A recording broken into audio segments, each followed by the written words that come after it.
আজকে প্রধানমন্ত্রী বলেন খালেদা জিয়া দেশের সর্বনাশ করে গেছে, উনি নাকি ঠিকঠাক করতেছেন।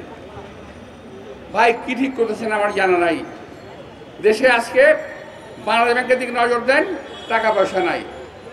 কয়েকজন লোকের দিকে নজর দেন, পেট ফুলে ফেটে বড় হয়ে গেছে। হাজার হাজার লক্ষ কোটি কোটি টাকা বাংলাদেশের পাচার হয়ে গেছে। বাংলাদেশের মানুষের পেটে ভাত নাই। যারা 3 বেলা খেতেন তারা 2 বেলা খায়, আর যারা 2 বেলা খেতেন তারা 1 বেলা খায়, আর যারা 1 বেলা খেতেন তারা আধা পেটা খায়। এই আজকে দেশের অবস্থা। উনি দেশের উন্নয়ন করেছেন।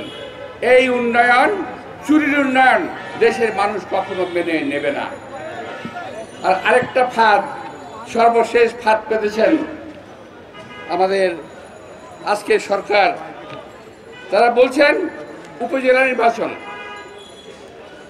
প্রতীকবিহীন উপজেলা নির্বাচন। ফাঁদ ফেলেছিলেন বিএনপিকেও নির্বাচনে নেবেন, কিন্তু বিএনপি নির্বাচন প্রত্যাখ্যান করেছে।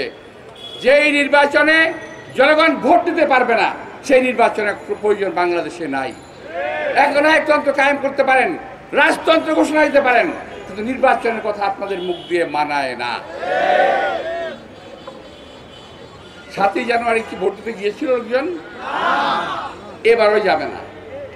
আমার ছোট ভাই রিজভী কয়েকটি উদাহরণ দিলেন, সরিষাবাড়ি, কক্সবাজার, আরেকটা জানি কোন জায়গায়,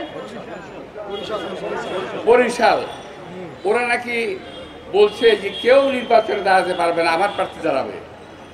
আর আমি আমার ছোট ভাই রিজভীর উদ্দেশ্যে বলতে চাই, ভাই এগুলো শুধু দেখার জন্য আনন্দের বিষয়। কুকুরে কুকুরে কামড়া কামড়ে করতেছে, আমরা শুধু দেখি না। আমাদের দেখার বিষয়, কামড়া কামড়ে কুকুরে কুকুরে হচ্ছে, আমার কি করুক, কি আমি তো নির্বাচনে নাই। ওরা ওদের প্রার্থীকে নির্বাচনে দাঁড়াতে দেবে না, বিএনপির প্রার্থী দাঁড়ালে কি দাঁড়াইতে অবস্থাটা।